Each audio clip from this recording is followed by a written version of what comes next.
In this video, we will explore the top 25 interview questions commonly posed to aspiring lawyers. Preparing for these inquiries can significantly enhance your chances of making a lasting impression on potential employers.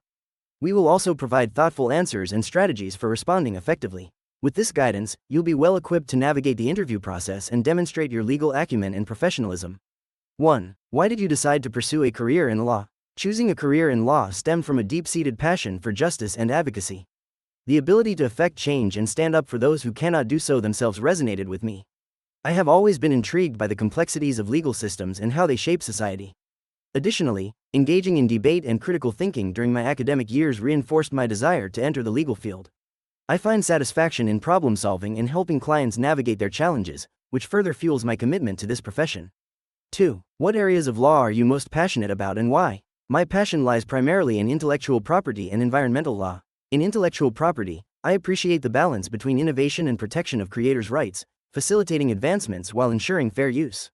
Environmental law captivates me due to its critical role in addressing climate change and protecting natural resources. Engaging in these areas allows me to contribute positively to society, ensuring that both innovation thrives and our planet is preserved for future generations. This dual focus not only aligns with my values but also motivates me to advocate for meaningful change. 3. Can you describe a challenging case you've worked on and how you approached it? In a complex custody dispute, emotions ran high, and both parties were entrenched in their positions. I began by building rapport with each client, ensuring they felt heard and understood. This helped de escalate tensions. I then conducted thorough research on relevant case law and prepared a compelling argument focusing on the child's best interests. Throughout the process, I maintained open communication with my clients, providing updates and managing expectations. Ultimately, we reached a settlement that prioritized the child's welfare, showcasing the effectiveness of collaboration and thoughtful strategy. 4. How do you stay up to date with changes in legislation and legal precedents? Staying current with changes in legislation and legal precedents is vital for effective legal practice. I subscribe to legal journals and newsletters that provide updates on relevant laws and cases.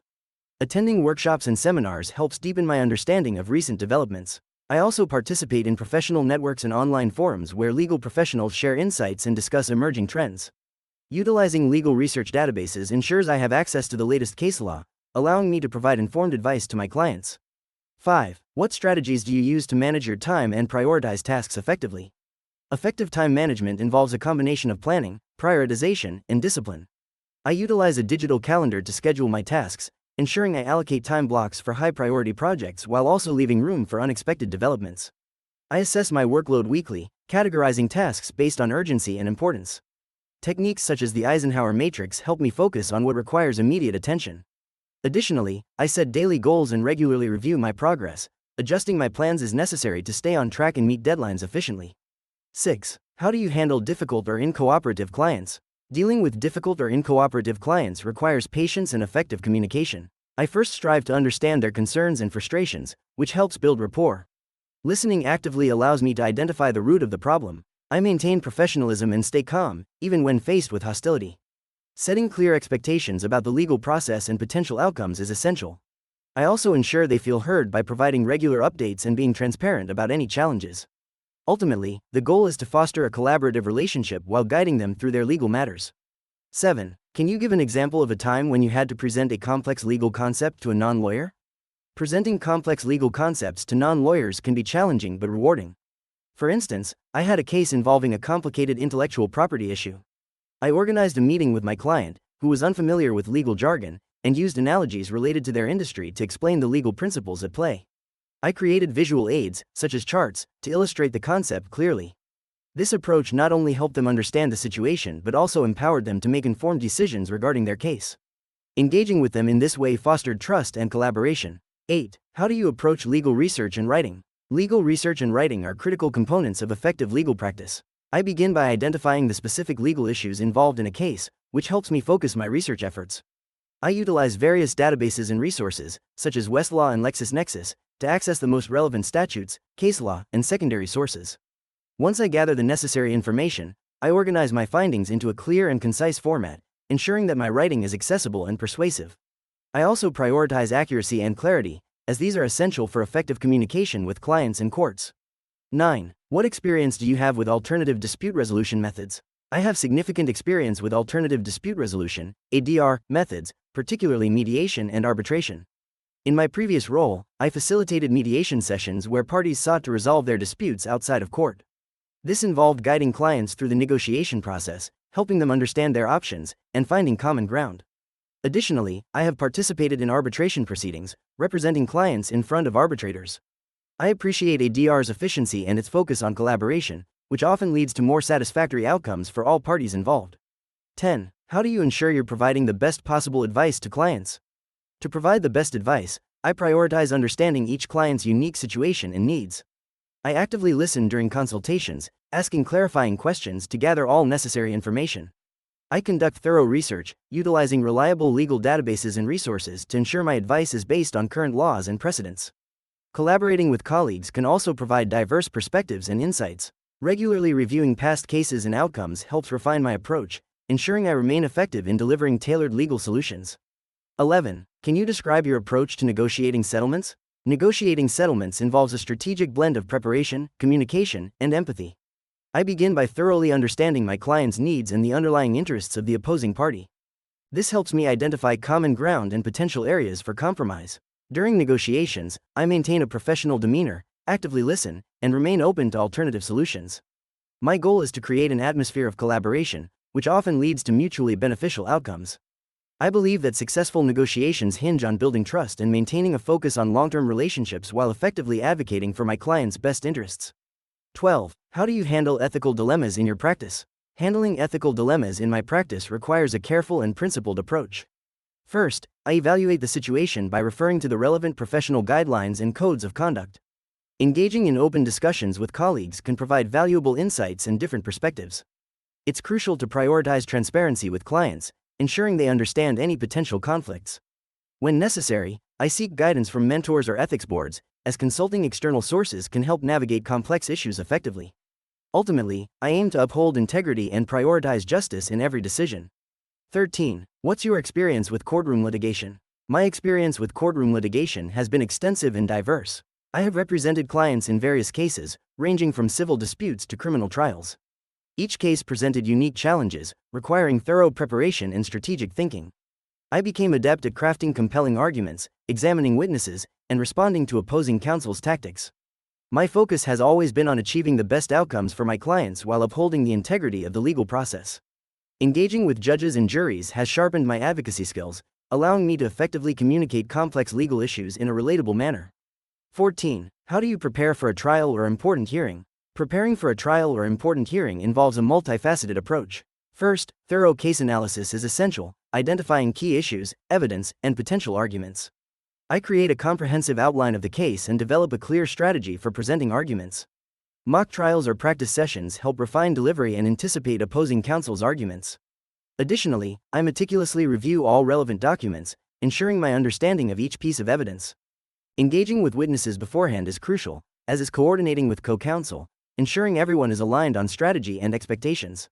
15. What's your approach to mentoring junior lawyers or law students? Mentoring junior lawyers and law students involves fostering an environment of open communication and support. I prioritize establishing trust, ensuring they feel comfortable asking questions and seeking guidance. I focus on providing constructive feedback on their work, helping them develop legal skills and critical thinking. Regular check-ins and discussions about their goals are essential. I encourage them to take on challenging assignments while providing necessary resources. This approach nurtures their growth and builds their confidence as they transition into the legal profession. 16. How do you handle high-pressure situations or tight deadlines? In high-pressure situations, I prioritize clear communication and organization. I break tasks into manageable steps and establish a timeline to ensure deadlines are met. Staying calm is crucial, so I take brief moments to refocus when stress builds. I also lean on my team, delegating when possible, to share the workload. Seeking support and feedback helps maintain perspective. With experience, I've learned that maintaining a positive mindset can significantly influence outcomes, enabling me to adapt quickly and efficiently while meeting client expectations and legal obligations. 17. Can you describe a situation where you had to admit to and correct a mistake? In a recent case, I miscalculated a crucial deadline for submitting evidence, which could have jeopardized my client's position. Realizing my error, I immediately informed my supervisor and the client, taking responsibility for the oversight. I quickly drafted a motion to request an extension and clearly communicated the reasons for the request to the court. Fortunately, the court granted the extension, allowing us to present our evidence effectively. This experience taught me the importance of transparency and proactive problem solving when addressing mistakes in a legal setting. 18. What's your experience with pro bono work? In my legal career, I have actively engaged in pro bono work, which has been both rewarding and enlightening. I have worked with various organizations to provide legal assistance to underserved communities, particularly in areas such as immigration, family law, and tenant rights. This experience has allowed me to apply my skills while making a meaningful impact on individuals' lives. It has also deepened my understanding of social justice issues and has reinforced my commitment to promoting access to justice for all, regardless of their financial means. 19. How do you balance the needs of your clients with the requirements of the law? Balancing client needs with legal requirements involves clear communication and ethical consideration. I prioritize understanding my clients' objectives while ensuring compliance with applicable laws. Active listening is key. It helps me identify their goals and concerns. I then analyze the legal framework to find a solution that aligns both. When conflicts arise, I explain the legal constraints transparently, guiding clients towards feasible options. This approach not only fosters trust but also empowers clients to make informed decisions while respecting the legal boundaries. 20. What strategies do you use to build and maintain client relationships? Building and maintaining client relationships involves several key strategies. First, consistent communication is essential. I ensure my clients are regularly updated on their cases and any relevant developments. Active listening is crucial, as it helps me understand their needs and concerns better. I also prioritize transparency, providing clear explanations of legal processes and potential outcomes. Additionally, personal touches, like remembering important dates or milestones, can strengthen connections. Lastly, delivering on promises and being responsive fosters trust, making clients feel valued and understood. 21. How do you approach cross-examination of witnesses? Cross-examination is crucial in revealing inconsistencies and assessing credibility. I begin by thoroughly reviewing the witness's prior statements and related evidence. This preparation allows me to formulate targeted questions that focus on key issues. During the examination, I maintain a calm and respectful demeanor, which can help in gaining the jury's trust. I aim to ask open-ended questions that guide the witness toward revealing contradictions or uncertainties. This approach not only strengthens my case but also ensures that I remain persuasive and effective in presenting my arguments. 22. Can you describe a time when you had to adapt your legal strategy mid-case? Adapting my legal strategy mid-case became crucial during a significant commercial litigation matter. Initially, we planned to focus on a breach of contract claim, but as new evidence emerged, it became apparent that a counterclaim for misrepresentation would be more advantageous. This required quick collaboration with my team to reevaluate our arguments and evidence presentation. By pivoting our approach, we effectively highlighted the opposing parties' inconsistencies, leading to a favorable settlement. This experience reinforced the importance of flexibility and responsiveness in legal practice. 23. What role do you think technology plays in modern legal practice? Technology has become an essential component of modern legal practice. It streamlines processes, enhances research capabilities, and improves communication with clients. Tools such as case management software allow lawyers to organize and track cases efficiently. Additionally, online legal research databases provide access to vast amounts of information quickly. Virtual meetings and e-filing systems have transformed how lawyers interact with clients and the court system, making legal services more accessible. Embracing technology can significantly increase efficiency, allowing lawyers to focus more on strategic tasks and client relationships. 24. How do you handle conflicts of interest? Handling conflicts of interest requires a proactive and transparent approach. I prioritize identifying potential conflicts early in the process, often through thorough client intake procedures. When a conflict arises, I ensure to communicate openly with all parties involved. If necessary, I may recommend withdrawing from representation or refer the client to another qualified attorney. My commitment to ethical standards ensures that I maintain integrity in my practice while safeguarding the interests of my clients. This careful navigation helps build trust and ensures compliance with professional responsibilities. 25. What do you consider to be the most important qualities for a successful lawyer? The most important qualities for a successful lawyer include strong analytical skills, effective communication, and a commitment to ethics. Analytical skills help in dissecting complex legal issues and formulating strategies. Effective communication, both written and verbal, is essential for persuading judges, juries, and clients. A commitment to ethics ensures that lawyers uphold justice and maintain public trust. Additionally, resilience and adaptability are crucial, as the legal landscape can change rapidly, requiring lawyers to navigate challenges with poise and creativity. In today's video, we explored the top 25 lawyer interview questions and provided insightful answers to help you prepare for your interviews. Whether you're an aspiring attorney or looking to advance your career, understanding these questions can give you a competitive edge. Remember that preparation is key, and being able to articulate your thoughts clearly can make a lasting impression. If you found this video helpful, please give it a like and consider subscribing for more valuable content.